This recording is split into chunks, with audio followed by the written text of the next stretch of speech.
So let's pick back up with these rifts that were leading to revolution. And I believe we stopped at the Boston Massacre last Thursday.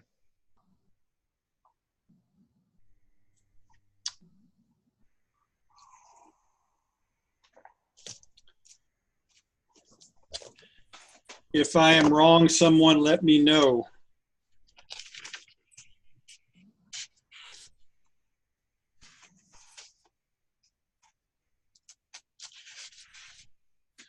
Okay. You'll want to know the date of the Boston Massacre, March 5, 1770.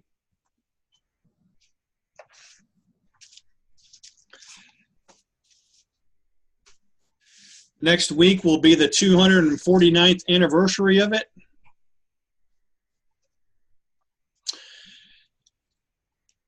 And for those of you that were absent on Thursday, just a quick little refresher about what was happening leading up to this massacre. The Townshend Acts, or the Townshend Duties, were passed in 1767. After the colonists were united for the first time as a whole because of their opposition to the Stamp Act, the British finally relaxed the Stamp Act, but right after that, they passed the Townshend Acts to show that they were still in control. And, of course, the colonists already hate being taxed without representation.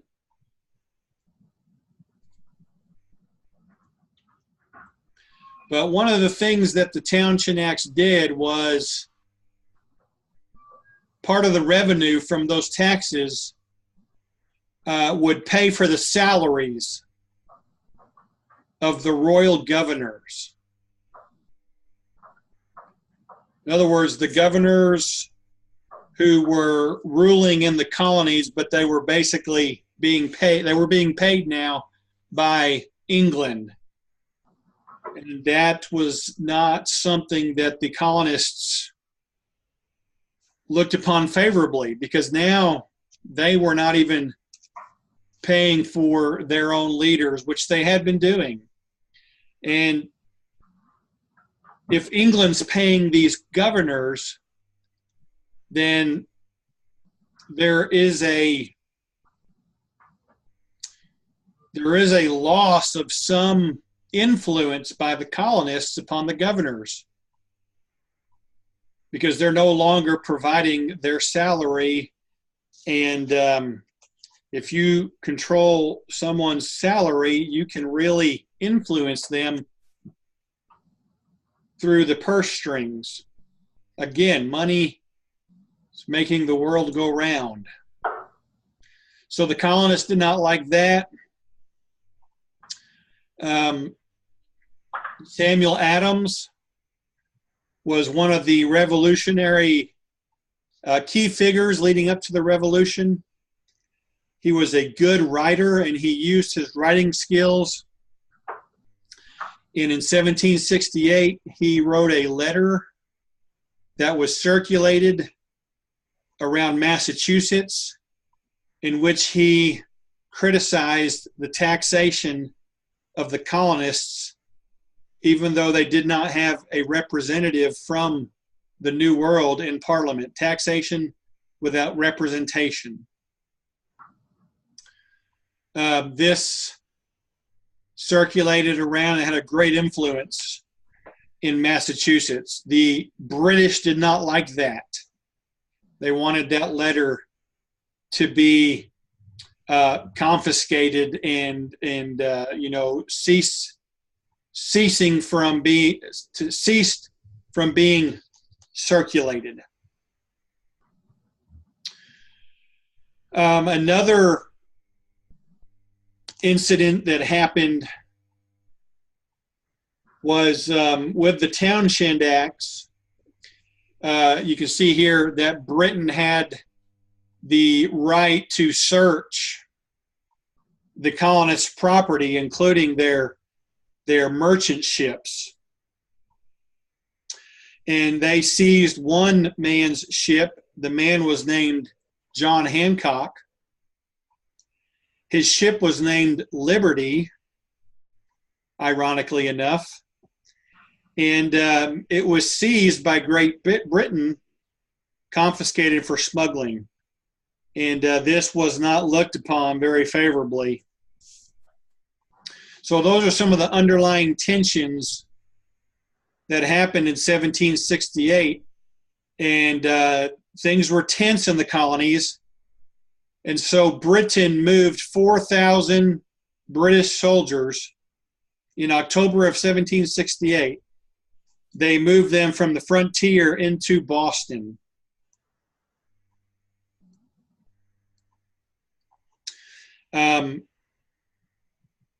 Boston had, since the Townshend duties had passed in 1767, Boston had kind of risen to be the leader in not outright rebellion, but fomenting dissent, voicing their displeasure with Britain. And one of the reasons they kind of rose to the top was because part of the Townshend Acts was to quarantine New York. And they enforced in New York the Quartering Act. You will recall that that was the legislation that required colonists to give room and board to the British soldiers. New York had not really been observing that.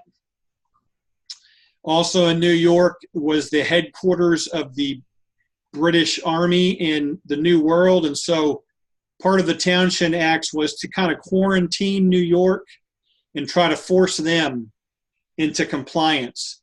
And so when that happened, their neighbors to the east in Massachusetts, the Bostonians, kind of rose to the top and was the voice of dissent.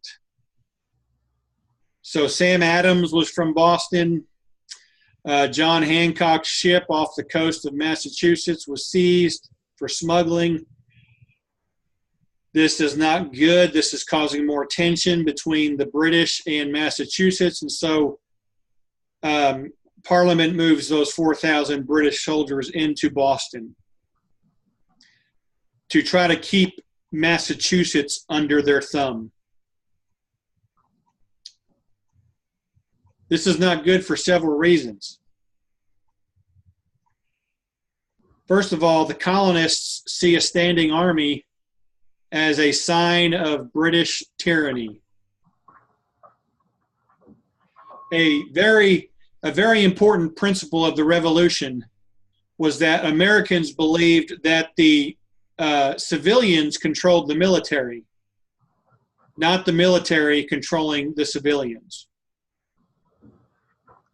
So all of a sudden you have 4,000 British troops who are supposed to be protecting the colonies from the Native Americans on the frontier. And now all of a sudden they're in Boston. This looks like the British are oppressing them more and more. The British soldiers were rude to the colonists, treated them with contempt. And so that does not help the relationship. The British soldiers would often take jobs when they weren't performing their military duties. They would take jobs that the colonists usually performed, but they would get paid a lower wage.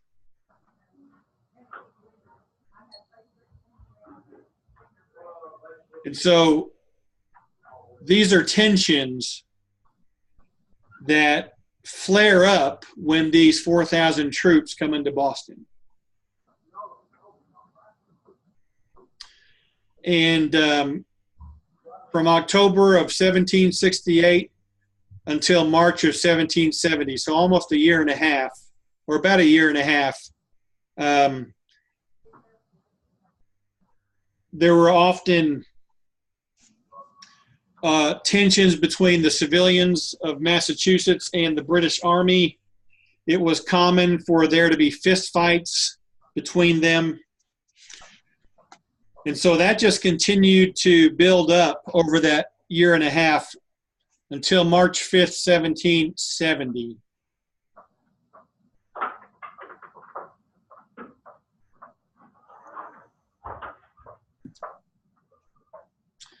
On March 5th, any questions leading up to this?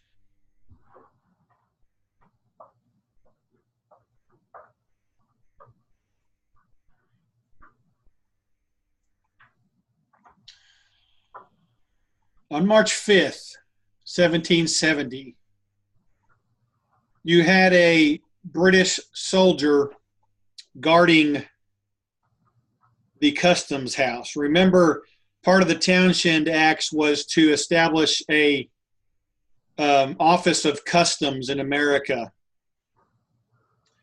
Customs is where you would go to pay your taxes. So on March 5th, you had a British soldier guarding the customs house, and some Boston civilians surround him, start to harass him, even some of them chanting, "Kill him, kill him." So it's really a tense moment. Some other British soldiers in the area come and assist this lone British soldier. And soon the Massachusetts crowd, the group of colonists, grows to over 70 people. They've surrounded a small group of British soldiers. Snowballs are made and start to fly. Some of them even may come with a rock or two inside them. And pretty soon, the rocks themselves are not surrounded by snow anymore. One rock hits the original British soldier, knocks him down.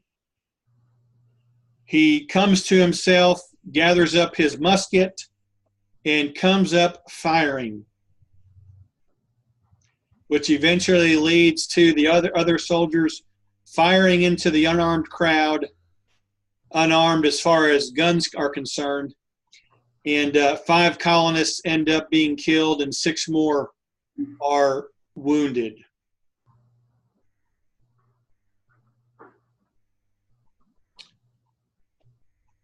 Paul Revere, who was a silversmith in Boston, one of the most well-known men in Massachusetts, using his craft of a silversmith, he engraved. He didn't paint a painting, which we see here. He actually put this on an engraving of metal. The Boston Massacre is what he called it, depicted by Paul Revere.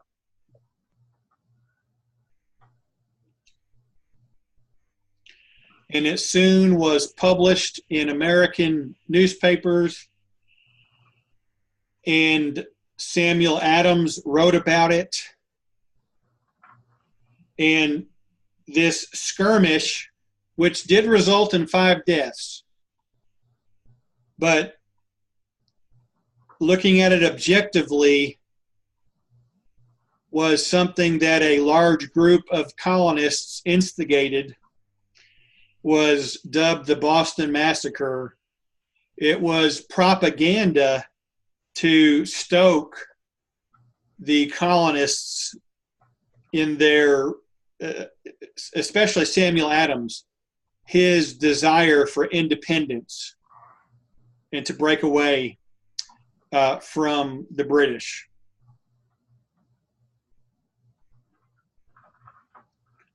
Any questions on the heart of the Boston Massacre, the heart of the events?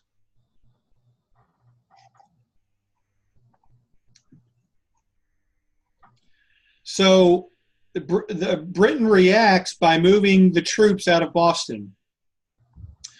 The actual general, General Gage, who was the general in America over the troops, moved them out of Boston. The soldiers who were tried, they were represented by John Adams, Samuel Adams' cousin. And John Adams was able to get all of the soldiers acquitted except 2 of them. And the 2 that were found guilty, they were not charged with murder. So this angered the colonists. And what the Boston Massacre did was it was an event that really clarified the dividing lines between the colonists in America. I think we briefly mentioned last time that in America you had 2 groups that were emerging during this time.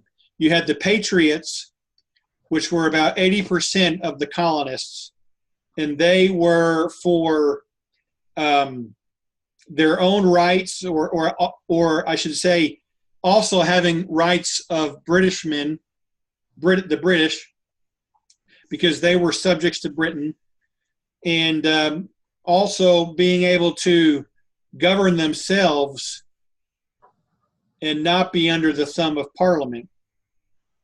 And so this is the group that Samuel Adams is a part of, James Otis, Patrick Henry. This is the group that is writing about British oppression, British abuse of power. They're the ones that are really planting the seeds of independence and eventually revolution. So the Boston Massacre really serves to make those lines more distinct between the Patriots, and then you remember there was the Loyalists. About 20% of people in the colonies wanted to remain loyal to Britain. And the Loyalists, they viewed the Boston Massacre as a riot that was started by troublemakers who were simply scheming radicals.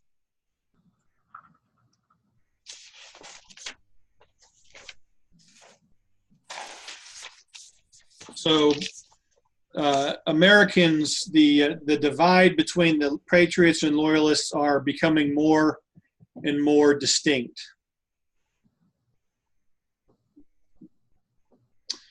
Any questions? Hang in there. 10 more minutes till a break. You can do it. Let me tell you about my little adventure this morning before we go on. I think this will be a little, like a little commercial break. So we have a rabbit named Herbie. And we have had Herbie for 1.5 years. He's an indoor rabbit. He's probably in the top 5% of the upper class of rabbits in Oklahoma. He is upper class. He is spoiled. He gets cookies at night from my wife. He has his own chair. So Herbie, we've had him 1.5 years. And for the last about 4 months, we've had an outside cat named Sophie. She's a beautiful cat. Beautiful. She looks Siamese with blue eyes. Here lately, I've been letting her come inside this room where I am right now. Um, this is kind of a den area. So I don't want her to get up in the kitchen and get to the living room because that's where Herbie lives. So this morning as I'm prepping for class, my wife leaves. She said, "Oh, Sophie ran in." I said, "Okay, she'll be all right." But I did not have my divider in front of the door. Now, Herbie has a distinct lifestyle. We pet him in the morning, we feed him, and then he sleeps from like 8 in the morning until 5 in the afternoon. He might come out once or twice to use the bathroom and eat some lettuce. So I'm in there at the kitchen table getting ready. And Sophie comes through the kitchen and gets to the living room. And I jump up and run in there, assuming that Herbie will be in his box sleeping. But of all the mornings that he still has to be out, it's this morning. And there proceeds to be hissing and thumping and scattering along the ground and running into furniture. And I'm in there for 5 minutes and finally am able to extract Sophie and get her outside. So that was my excitement this morning. All right, let's get back to class. That was just a little break for you. You look like you were getting sleepy. So what was the impact of the Boston Massacre? The tension at that time was at an all-time high. The soldiers were found innocent except for those 2, but they were never charged with murder. And something that comes out of this is started by Samuel Adams. And now, for those of you that are aspiring to be writers, Samuel Adams was an excellent writer. And he formed a committee of correspondence. And he started it in Boston, and he took it to the Massachusetts Assembly and encouraged them to encourage all towns in Massachusetts to form a committee of correspondence. And what these committees would do, especially in Boston, under Samuel Adams' leadership, would write letters to keep everybody else in the colony informed about what the British were doing in Boston.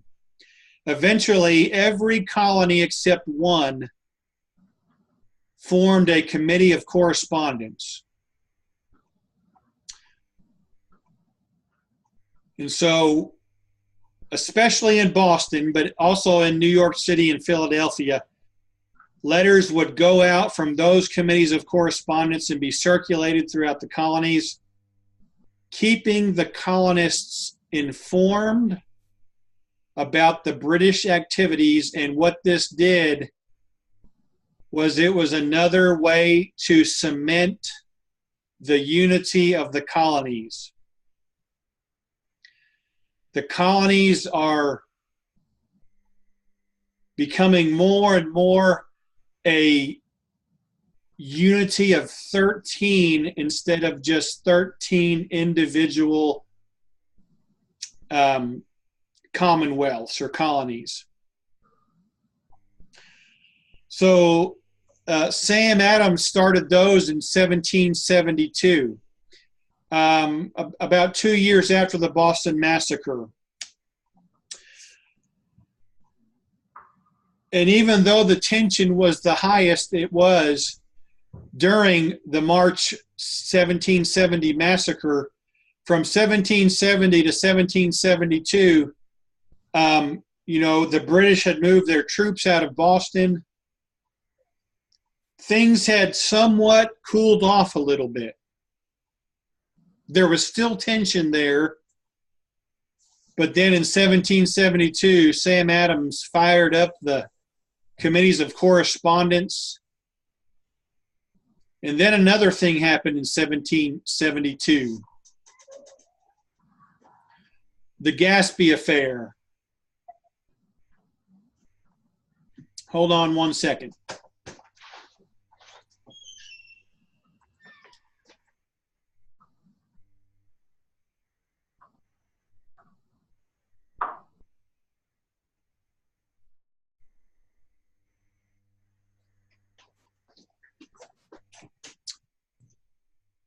Okay.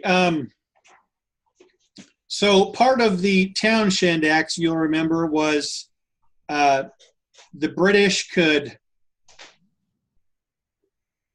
go into the colonists' homes and do a search and seizure. And they could also, British ships that were patrolling the coast, they could also stop American ships and see if they were smuggling. Well, we've already talked about the Liberty, John Hancock's ship in 1768 being seized. Well, in 1772, a British ship named the Gaspee, it was patrolling off of the coast of Rhode Island, and it ran aground. And immediately the colonists, or almost immediately, the colonists in that area came to the ship disguised as Indians and seized the British sailors and set the ship on fire.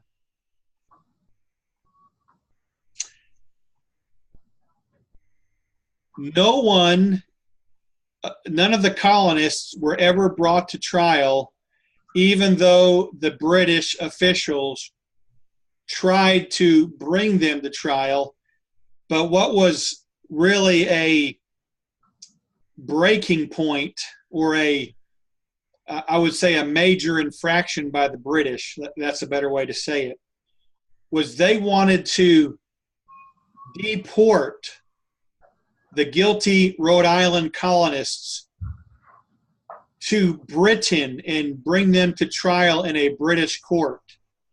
And that angered the colonists. These were American colonists. They should be tried in a court in their own colony. So the Gaspee affair, along with the Committees of Correspondence in 1772, kind of stoked the tensions to flare up again.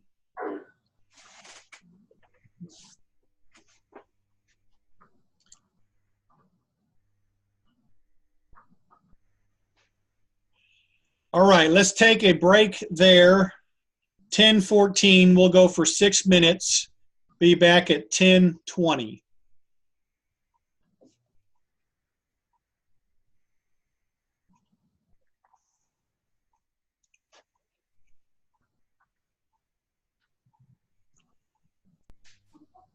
The second Willy Wonka with Johnny Depp, of course.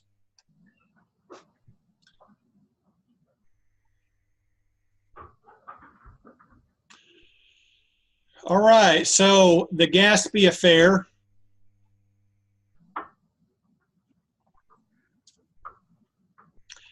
Brought about some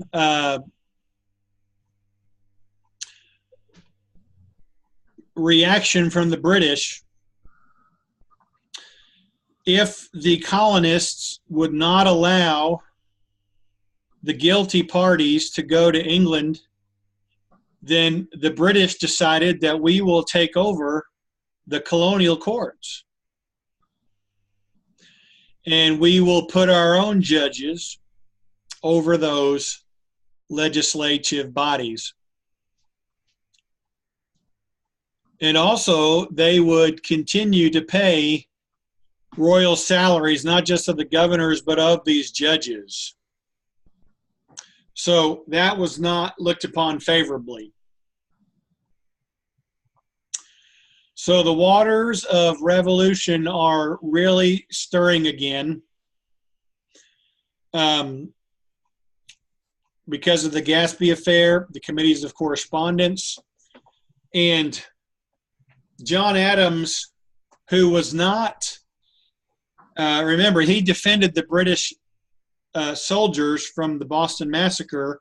He was not a firebrand like his cousin Sam Adams. He was more level-headed and more. He sided more with staying loyal to Britain. He noted that during this time, revolution was in the minds of the people. The war that came after was just an effect.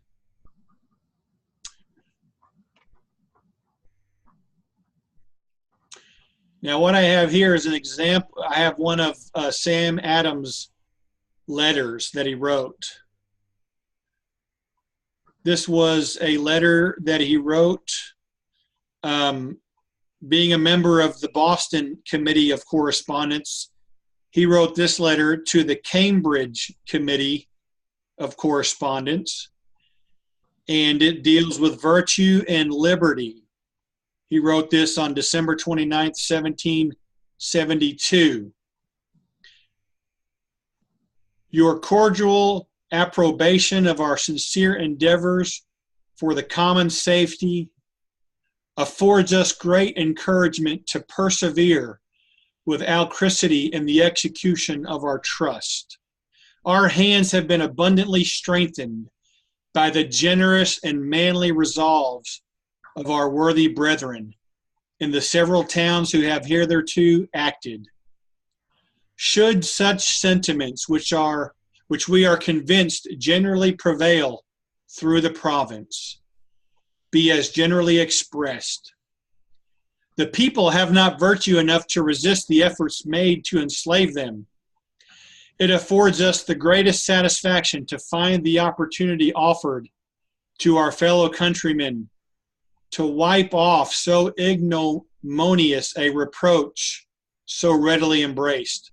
We trust in God and in the smiles of heaven on the justice of our cause, that a day is hastening when the efforts of the colonists will be crowned with success, and the present generation furnish an example of public virtue, worthy the imitation of all posterity.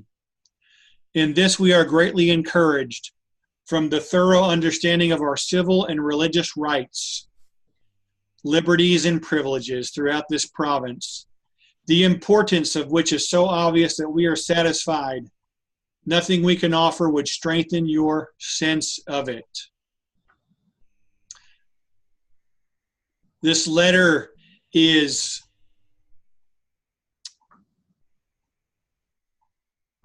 praising the efforts of the colonists to be virtuous and to fight for liberty, and they are going to continue to do so. So this is the kind of correspondence that would be passed around.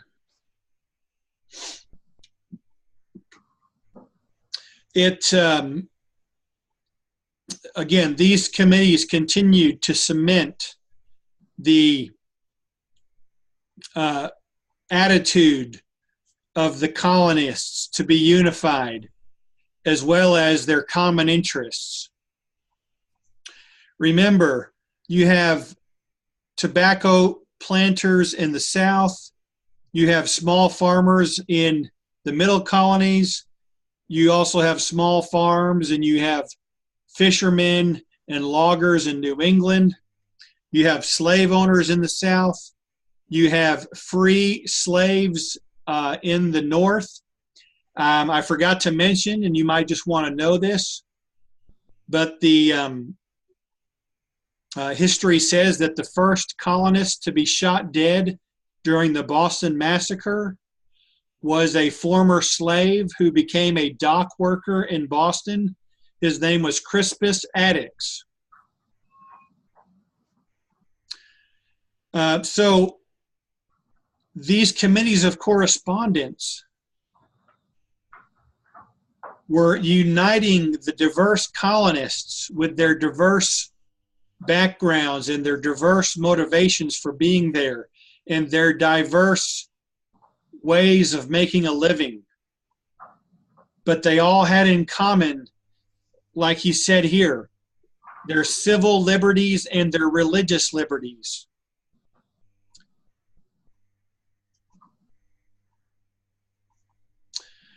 All right, so in 1773,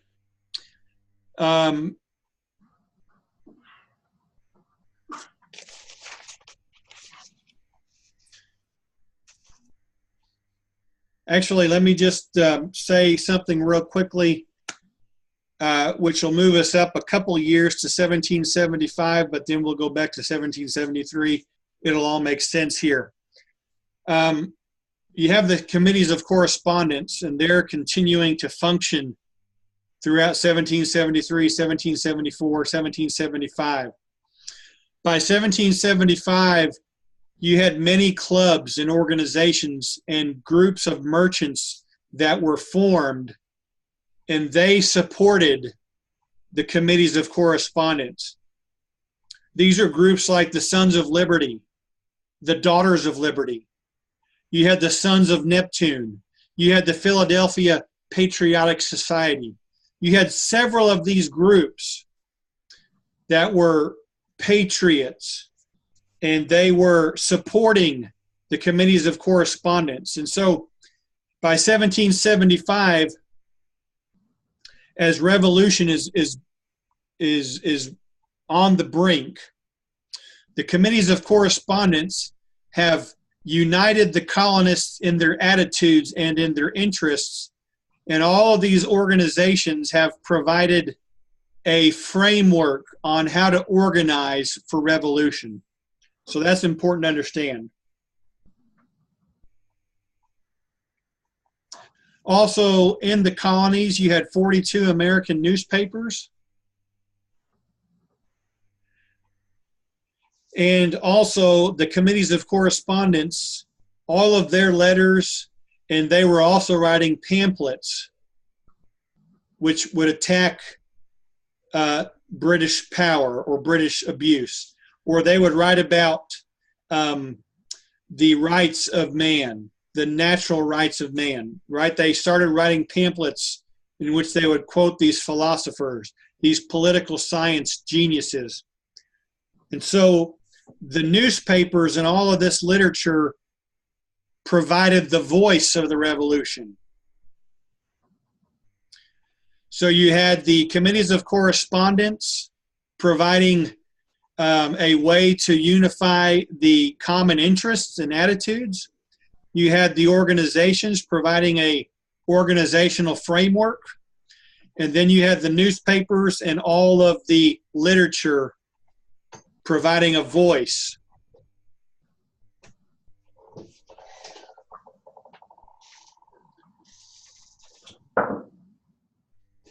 And all of these factors unified colonial dissatisfaction to incorporate yeoman farmers, land speculators, intellectual elites, merchants, pastors, politicians, and all commoners together. So as we continue on, there is a powder keg that is ready. There's a powder keg with a fuse ready to be lit. That when it is lit and it ignites and explodes, it will lead into revolution. And the spark comes in 1773.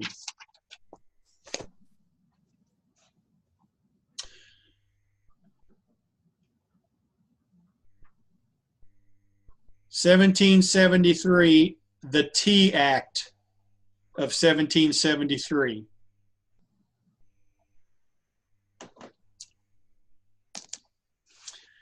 Now, by this time, the Townshend Acts of 1767 have been rescinded by a new British Prime Minister named Lord North. Except for one thing. Lord North does not get rid of the 3-penny tax on colonial tea. That was one of the stipulations of the Townshend Acts. And so everything else is done away with except that part. And Lord North tweaks it a little bit, and that is what the Tea Act of 1773 is. What it is a company, a British company, the British East India Company, in 1773 had 17 million pounds of tea sitting in their warehouse in England. Why did they have that? Anybody have a guess? Because the colonists stopped buying tea. That's right. Another thing that the committees of correspondence did in their writings was they encouraged colonists to boycott all purchases of British items. And so after a year or two of boycotting this company, they've got all this tea sitting in their warehouse in England, and it is getting close to completely going bad, rotting. So Lord North comes up with his Tea Act, and he's got a couple of motivations. First of all, he wants to keep a tax on the colonists. Now, you'll like this.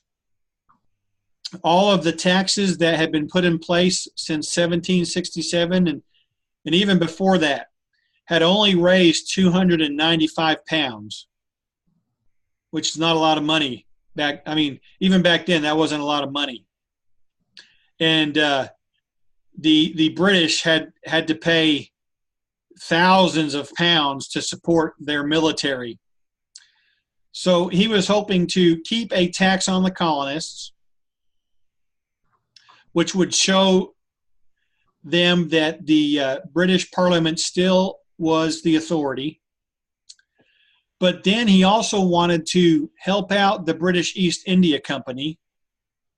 And what the Tea Act did was it allowed them to ship all of their tea to the colonies, but they did not have to pay the tax.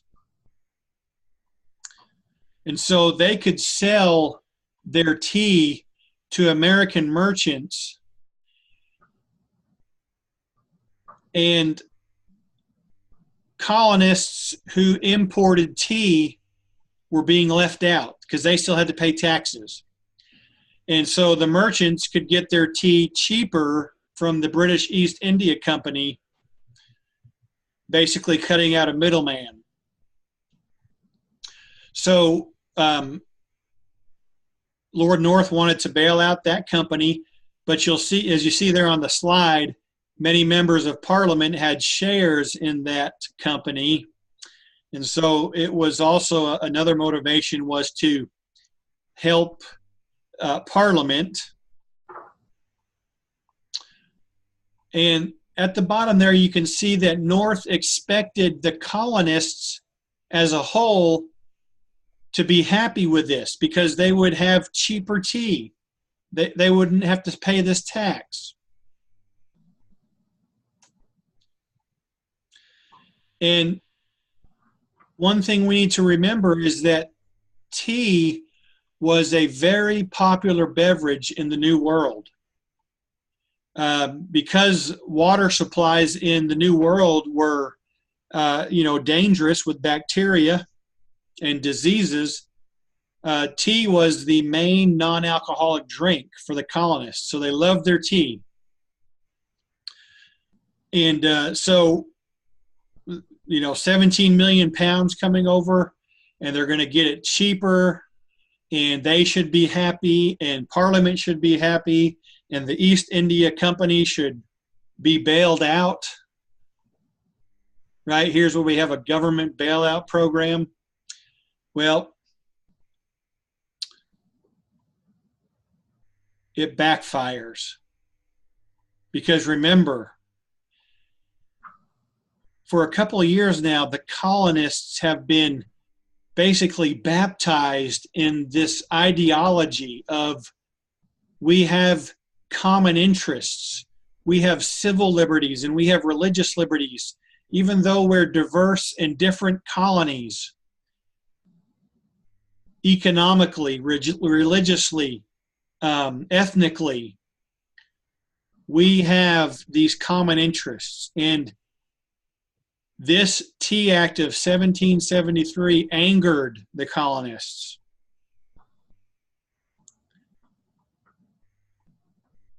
Any questions?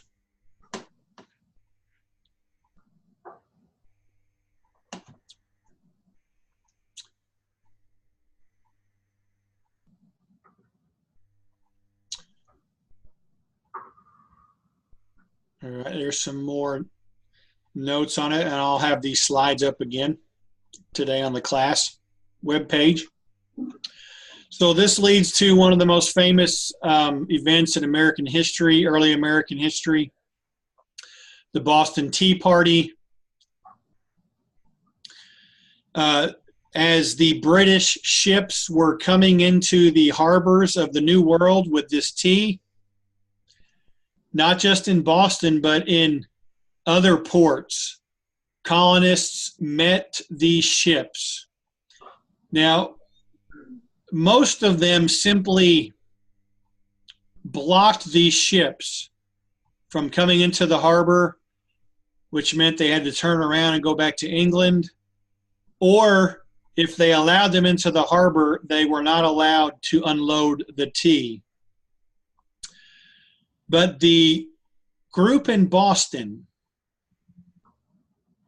where one fiery guy named Sam Adams was, a group of over 50 patriots on December 16th, 1773. Know that date. December 16, 1773. A group of patriots met in the Old South Church of Boston. They dressed themselves up, although not real convincingly, but since it was going to be nighttime, they dressed themselves enough so that they would appear to be Native Americans. And they left the Old South Church and went down to Griffin's Wharf on Boston Harbor. And they boarded 3 British ships that were in the Boston Harbor: the Dartmouth, the Beaver, and the Eleanor. Now, I got to tell you guys, if you're going to name a ship something, name it the Beaver. That's awesome. But anyway, they board these 3 ships, and for the next few hours, they proceed to throw out into the harbor 342 boxes or chests of tea.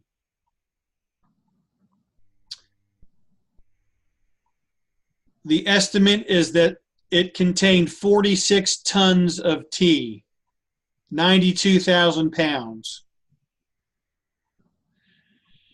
At the time, that was worth about 10,000 British sterling. In today's economy, somewhere between $1 to $1.7 million worth of tea. It was enough tea to have filled 18.5 million tea bags at the time. And this was not a secret attack. One of the British commanders watched from his ship as the colonists did this. But remember, or keep in mind that about 7,000 Bostonians were at the harbor waiting for these ships. And so they were on board with what these patriots were doing.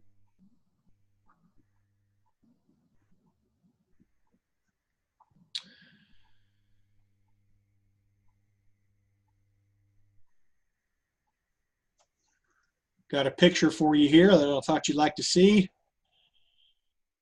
actual tea leaves that were taken from Dorchester Neck shore the next morning, 17 December 1773.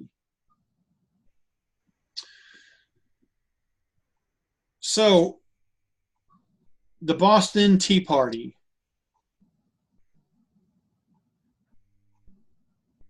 was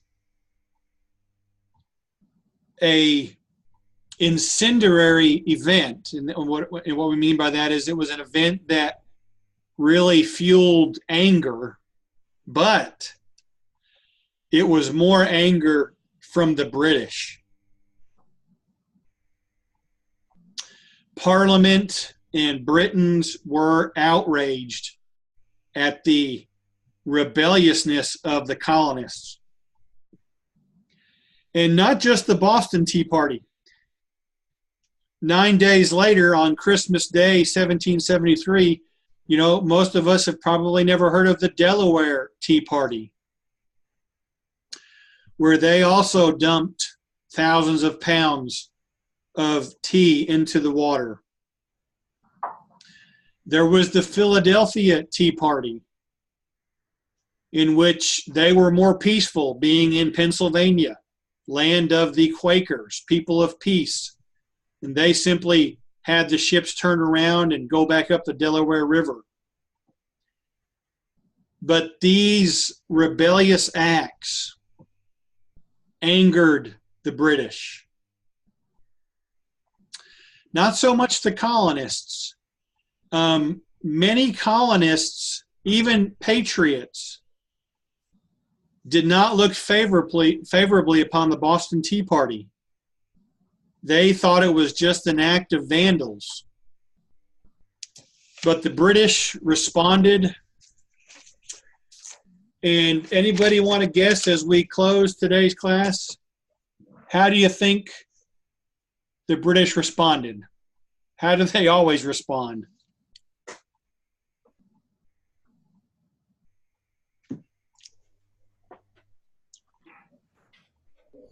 They were ticked. They were ticked, and what course of actions did they take? More taxes. Yeah, or more legislation. And that's where we will pick up on Thursday with the coercive acts. Now, the Americans call them the intolerable acts of 1774, and that leads to the First Continental Congress. We are getting close to the brink of revolution.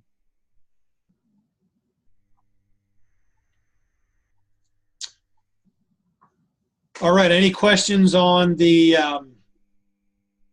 from the Boston Massacre to the Boston Tea Party? All right, I'll have the video up today along with these extra slides.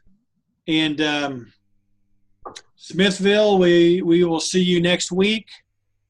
And again, those of you that missed last Thursday, there is a bonus assignment that is worth 15 points. So make sure you check that out. And have a great rest of your day, and Wednesday tomorrow. We'll see you Thursday.